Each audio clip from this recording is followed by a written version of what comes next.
How do you do that? One of the things that you say that I love is fear is physical. And Yes, what I learned from you so many years ago that transformed my life is to begin to learn to change my state with my physiology. Yes. Everything in my life starts with my physiology, from my fitness, but also when I'm feeling something I don't want to feel, I try to shift my physiology. And I just heard you recently say this, so I'd like you to speak to it, that fear is also a physical thing. I want you to elaborate a little bit about that. Well, first of all, if you're concerned about COVID, according to CDC, and I have this in my new book, the number one, issue besides age, obviously, the number one piece is being overweight, right? Or obese. That is number one. And just this week, CNN, New York Times, for the first time, 2 years later, are coming and saying, well, you can reduce your risk if you take care of your body, right? But do you know what number two is, according to the CDC? Fear. Because when you get fearful, it changes your breathing, your body temperature, your tension in your body. All these things can create a trigger of reactions, hormones in your body that make you crazy. So when I say fear is physical, here's what I mean. Fear is physical, by the way, so is courage. Emotions are physical. If you're really scared, have you ever been at that point where you're like freaked out about something and you can't quite fully swallow, or you got that feeling in your gut? Certainly. But courage is also physical. That's what you're talking about. Like, it's like I trained myself from a very young age that the number one thing I had to do so I would follow through on the things we're talking about here is I had to have a mind and body that were strong together.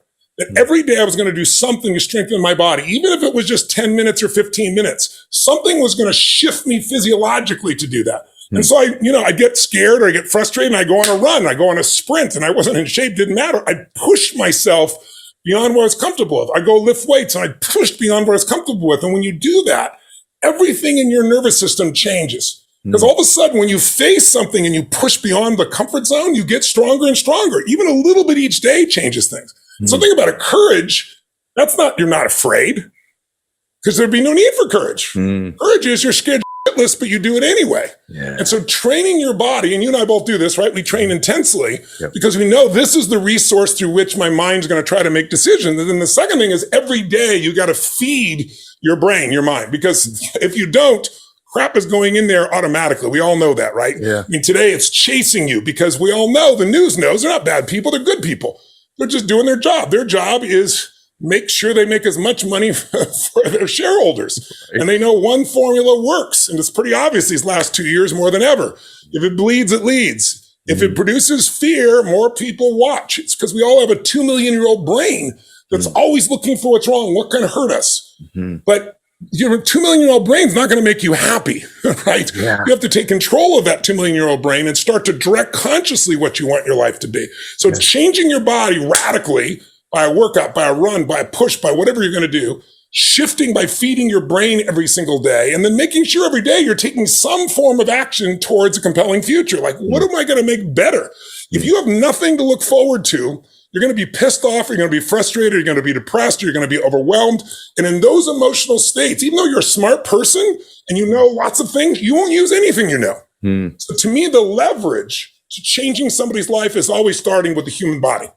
If I started to speak to you and I spoke more at this tempo, and I said, Ed, I really think people should get their act together and make this their best year ever, right? I feel terrible in my body. Now, I'm not saying everybody needs to talk fast or loud like me. That's my own physiology, but it's kind of trained. But everyone has different gears. And when you're low gears, like you can be in a great relationship, somebody you totally love, and you're both in a great physical state, emotional state, everything's great. You both get a little low from taking the kids to 20 soccer practices and cash flow problems in the business and all that stuff. And all of a sudden, same love, it doesn't feel like the same love. You still love each other, but it doesn't come across. And if you're both stressed out, then it creates problems in the relationship. So the most important factor in your life is the ability to manage your mental, emotional state. It is the one thing you have complete control of once you learn how. Then it becomes just the daily discipline. And it's not even discipline, it just becomes habit. To say, I'm not going to live in this lousy pace. I'm not going to put up with it. I know what to do. Let me do it. Let me move forward. But that's why, I do programs and events where I immerse people. Because, you and I can talk about this in a few minutes, kind of nod your head. But if I put you in an experience, I always tell people a belief is a poor substitute for an experience. You can have a belief about China. I take you to China, you're going to have an experience. It's very different. So true. So I think human beings need to put themselves more in experiences. A lot of us today, especially with COVID, being stuck at home and doing business from home, a lot of people are stuck in their head. Yeah. I tell people, get in your head, you're dead. You'll just go in circles. Get in your head. You got to get that body and that energy moving, and then your head will start to work as well. Okay, so you've all been listening now for, say, 10 minutes. There's two things already. Number one, do you have this compelling future?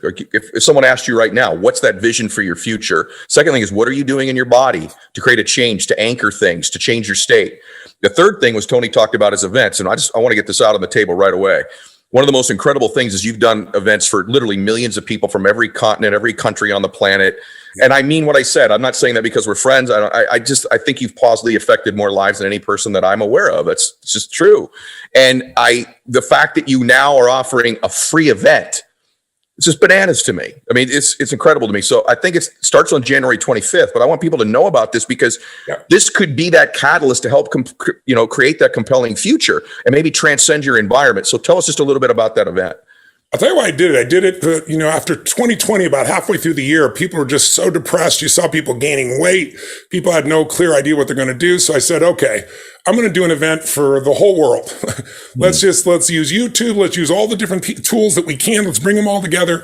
And we had 400,000 people. And I was like, let me do one for 3 hours, but I'm not really capable of that. So I was like, well, we'll do 2 days. We'll do 2 days for 90 minutes. And then I made it 5 days. Yeah. And the reason I do that is not because I like to talk. It's because you need a certain amount of immersion. It's like learning a language. If you only learn a little bit at a time, you don't remember it 2 years later. But if I put you in Rome day and night for a month, you're going to come out speaking Italian. So that's my theory. So what I did was I did 5 days. We had 400,000 people join us. And every day we took a part of their body, their emotions, their relationships. And the goal is get them a new perspective, because it's hard to do that when you're at home, but not when you're in this audience, literally of almost 500,000 people. Last year we did it again. We had 860,000 people that joined me for 5 days. So I'm doing one final one because I'm praying this is the last of COVID. Yeah. But I really want to help people here at the beginning of the year, because you see so many people now are caught up in what I call learned helplessness. When you've been disappointed, you get a gut check, but most people pick themselves back up. But if you get disappointed enough times, there's a point when your brain goes, the problem's permanent. It's pervasive because I can't turn my business around. My whole life is over, which is not true. Or it's personal. There's something wrong with me.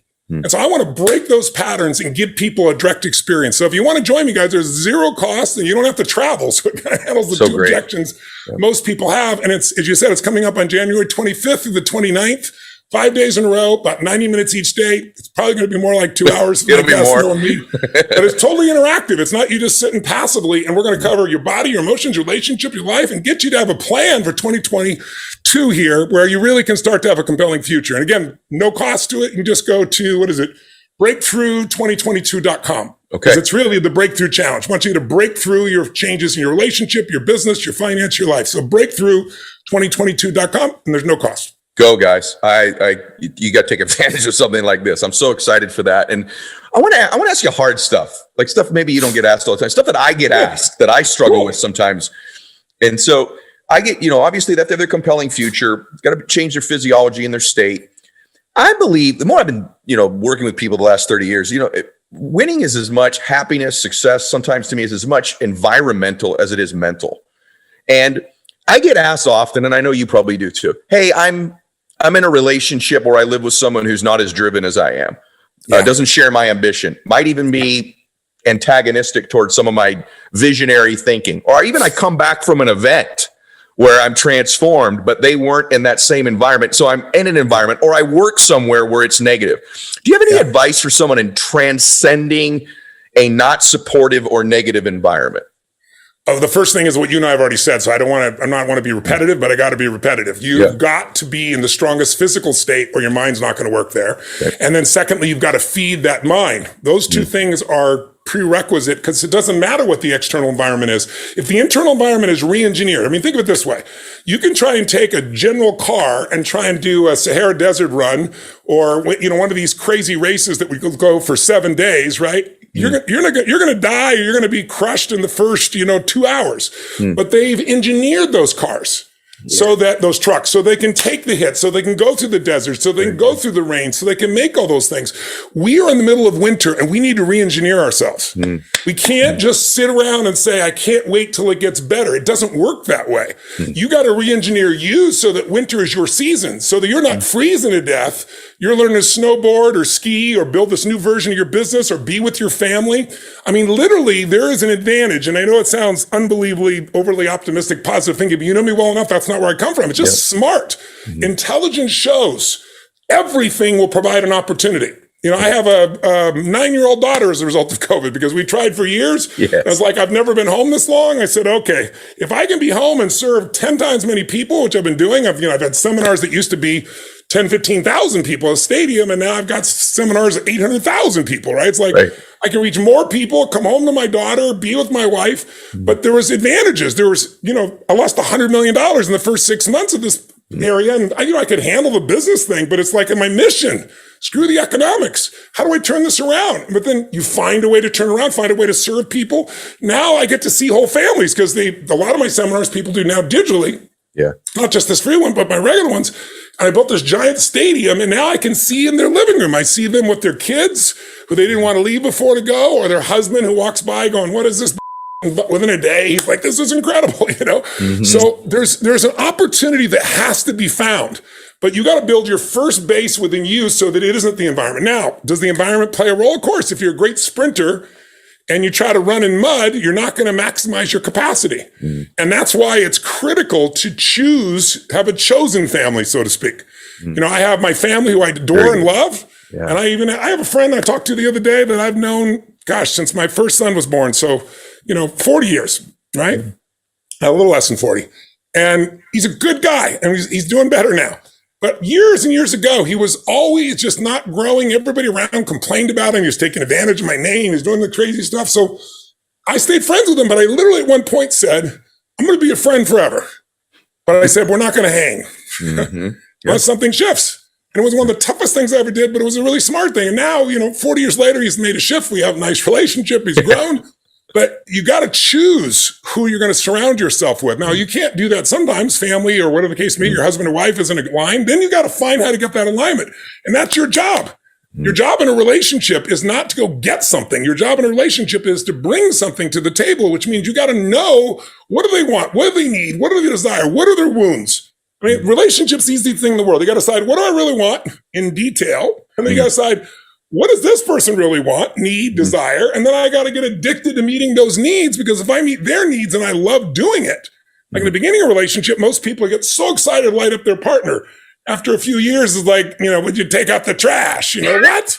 They lose the joy, they lose the passion. Right. So it's a long answer to you to say, I don't believe environment is the most important thing. In fact, I know it's not. The inner environment is the most important thing. I could take you person after person in the worst environment who found a way to thrive still. And so if you buy it's the environment, you're gonna end up being a victim, even though that's not your mentality. It's just where it goes. Now, can I enhance my environment? Can I choose people to bring into my environment? People I want to learn from, I want to get coached by, people I want to help? Yes, and that's critical for your long-term success.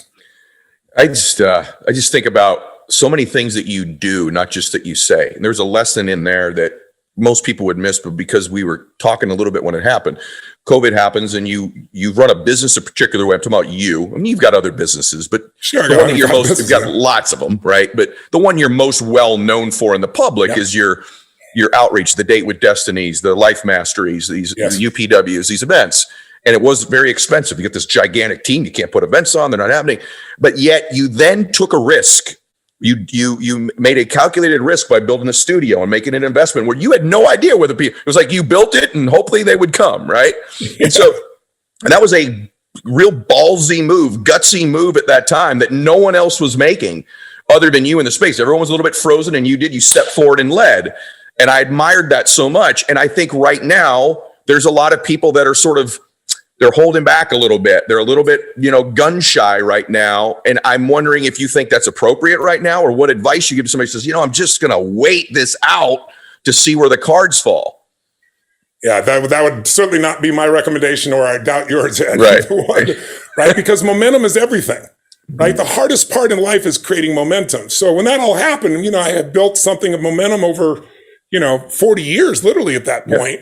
Around the world. And, what do you do all of a sudden when, suddenly they say you can't do an event with more than 10 people and you've got 15,000 people scheduled to take over the stadium. Jeez. And, what I did? I went, we're going to Vegas. They're never going to shut down Vegas, right?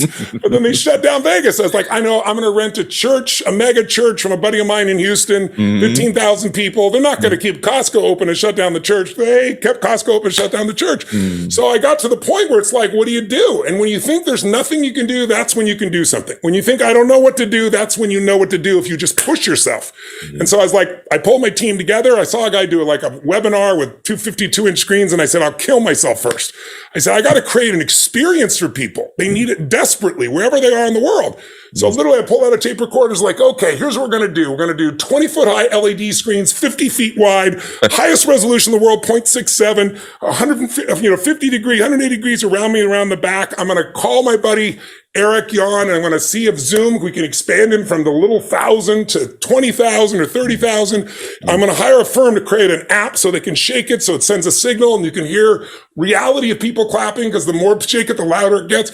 And I just started creating the whole thing in an hour there. So when I was done, my CFO says, Tony, after he saw all the numbers, it was over $20 million by the time we're done. He's like, Tony, should we rent some of this first?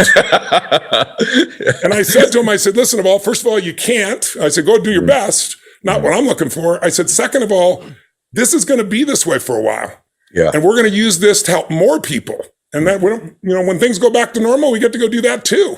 And I just did a Date with Destiny where I had, 10,000 people from 97 countries. And then I had 500 people in front of me because I built the studio so that there's 40-foot high ceilings. So I could literally lift the 20-foot screen. And so now I have a hybrid event. People that want to come personally, I'm there. People that want to be in the middle of the night in some other country are able to participate. But all that comes from just taking action and momentum. Yeah. If you build momentum, you can accomplish anything. You've seen it in sports. You see a team that's dominating and then somebody steals the ball and the momentum changes. Yeah. Your job right now is to create momentum. And that's why I'm building this challenge, is basically to say to you, let's do a breakthrough for you right now so you know it's real. Let's get you to get a real result. Let's get you to shift yourself physically and mentally and emotionally so you can build that momentum, because it takes so much energy to rocket out of the atmosphere. It takes very little to take it out of the solar system. So that momentum, I think, is critical. Yeah. Do you think we're going back, Tony, to normal? You going back to normal ever? Or do you believe we're going to be in some sort of hybrid economy going? Did this just accelerate what was inevitable by a decade because of the pandemic and we were heading here anyway? I'm really curious as to you talk to the best minds in the world, including your own. Where do you think we're going in terms of the economy? I think there are major challenges ahead. We're in winter right now, but we have not seen our more challenging winter. And I don't say that out of being derogatory. Anybody could be right by being negative, right? But, every year I fully prepare for a financial program I do where I bring in 6 or 7 billionaires and I bring experts in the field, like a Michael Saylor on crypto. I bring in Ray Dalio on finance. I mean, literally, the who's who of the financial world is who I get. And then I interview them 7 days and nights. Well, to prepare for that, I have to see where things are going. So, this is a book, by the way, if you don't already have, you should get Ray Dalio's newest book. It's called The Changing World Order. And it kind of answers your question by studying 500 years of history and showing you where we are. Right now, we have some major challenges ahead. I think in the short term, we're going to do fine. We're going to make nice moves, I'm sure. We'll figure things out. But over the long term, we have to be prepared because there's a cycle change that's happening. And you need to understand these types of things. I'd recommend a book to anybody who's uncertain about their life right now to give it perspective. There's a book called The Fourth Turning. I read it in 1997. Still one of my favorite books in terms of importance. Not favorite to read, I'll be honest with you, the writing, but the insights and what it basically shows. Bill Clinton gave me a book called Generations, written by the same authors, William Strauss and Neil Howe. Okay. And it's like 700 pages, and it's 500 years of American history, Anglo-American history. And it shows that these patterns that we go through in history, that just like seasons, there's a winter, there's a spring, there's a summer, there's a fall, and they're documentable. He did 1,000 years of Roman history and shared it. So this book on The Fourth Turning helped me understand that you got to know what season you're in. Because think about this, Ed. Like if you and I want to make a difference for somebody, or our children, our grandchildren, there's 3 skills you got to master. If you're going to be in a world where right now, depending on you read Oxford studies, they say, by 2040, which is, you're going to blink your eyes and you're there. That's, 18 years. Yeah. You're going to see 45% of all current jobs will be gone. right? They're going to be replaced by robotics. They're replaced by algorithms. They're going to be replaced by artificial intelligence. So how do I take my 9-month-old daughter or my grandchildren and prepare them? 3 skills will make you successful no matter how long you live, no matter what changes in society. Skill number 1, it's the ability to recognize patterns. You're really good at it. You do it in finance. You do it in business. Thank you. I'm not just blowing you at smoke. That's why you're successful. Because when you recognize patterns, it allows you to go to the second step, which is use them. If you recognize financial patterns, you can do great things. You recognize patterns in business, you can turn around any business. You know, that's what I've been doing. I have 105 companies now. We do $7 billion in business. And I have no business background. But I recognize the patterns, and I studied the billionaires that started with nothing and said, what did they do? How did they do it? How did they turn it around? So if you can recognize patterns and if you can use them, you got a great advantage. But then gradually over time, like, you know, if you go to play the piano, you usually play other people's music initially. And then there's a point where you come through. Now you start creating patterns. And when you start creating patterns, that's when you become a dominant force in business, in life, in the marketplace, and with your children or anywhere else. And so for me, those are the 3 most important kind of skill sets that anybody's going to have. Wow. And for me, I'm looking around saying, okay, how do I help my friends see the patterns that are coming financially? How do I help see the patterns that are coming physiologically? You know, there's new breakthroughs happening right now in health that are going to just blow your mind, because everything that's become digitized all of a sudden has this growth of doubling in, you know, capacity and halving in cost. We all know what's happened over decades. Well, that's happening to our health now. We're made up of DNA. We're made up of code. And I just spent 3 years writing this book called Life Force. I'm really proud of it. It's not out yet.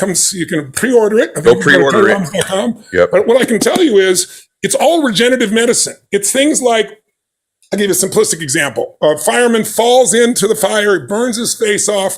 Traditionally, up until 2 years ago, the way in which they help him to try to heal and his face will be disfigured is they put cadavers on there. That's how cadaver skin is how they've done it. Most people don't know that. It's horrific. It scars you.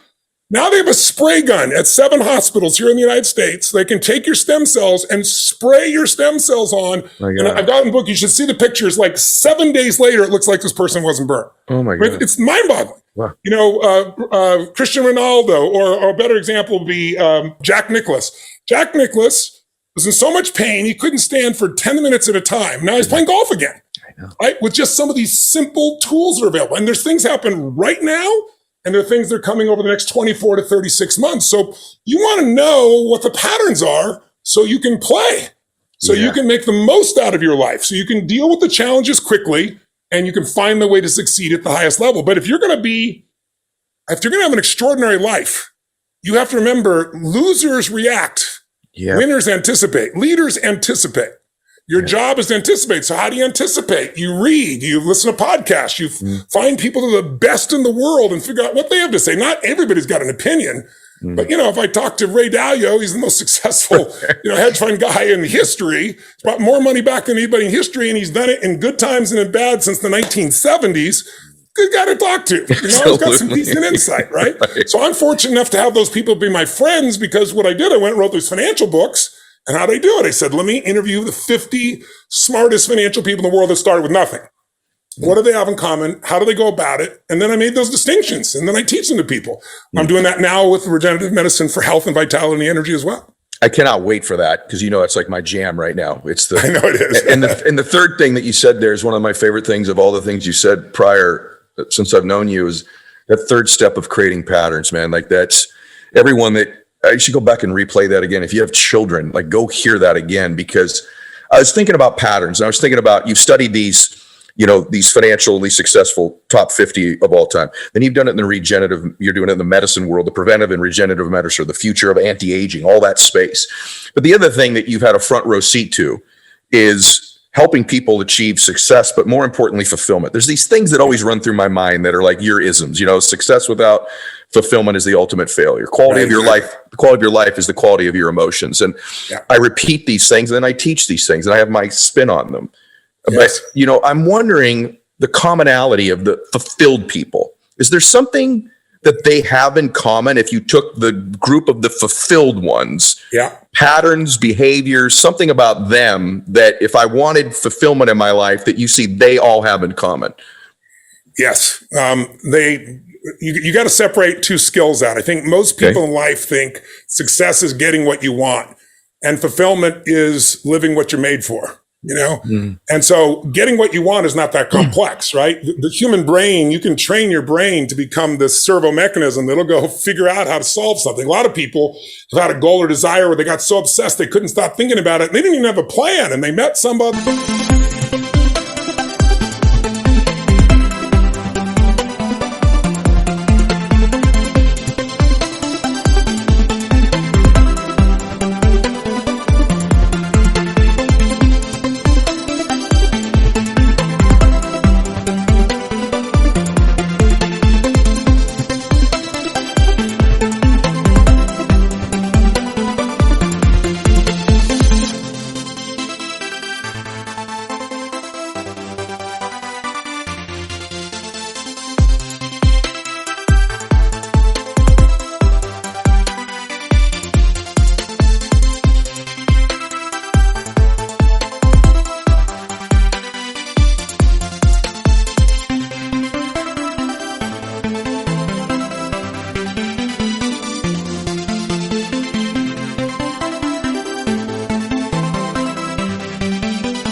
And then something else happened and it came together. Right now, if they also had consciousness and effort and discipline, and it's a heck of a lot easier to achieve those things. But frankly, with enough focus and enough massive action and enough consistency and modeling what already works, you can pretty much achieve anything.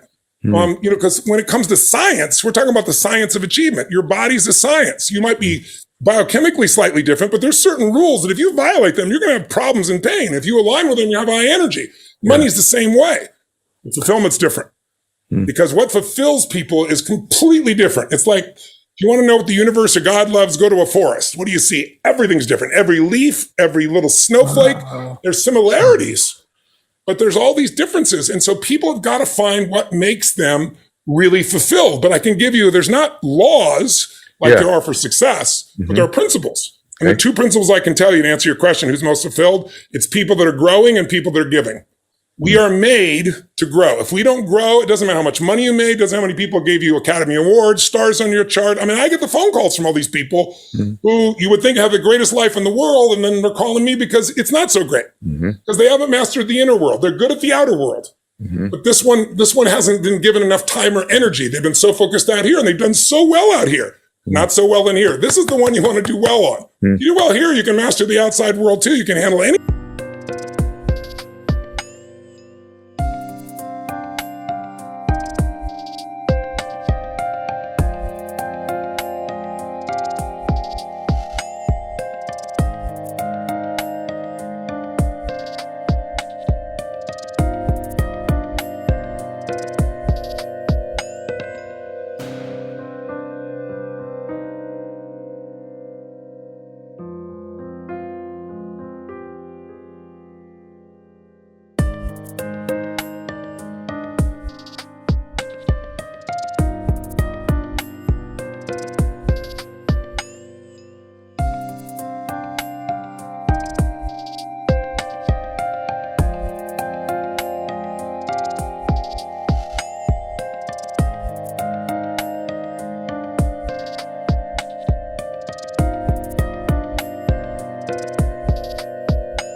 Anything. So for me, it really comes down to looking at it and saying, okay, if you and I are going to have an extraordinary level of fulfillment, what's going to make me grow? Because that's what's going to make me proud. And to grow, you got to face challenges. And I think the biggest problem most people have is the biggest problem they have is they think they shouldn't have problems.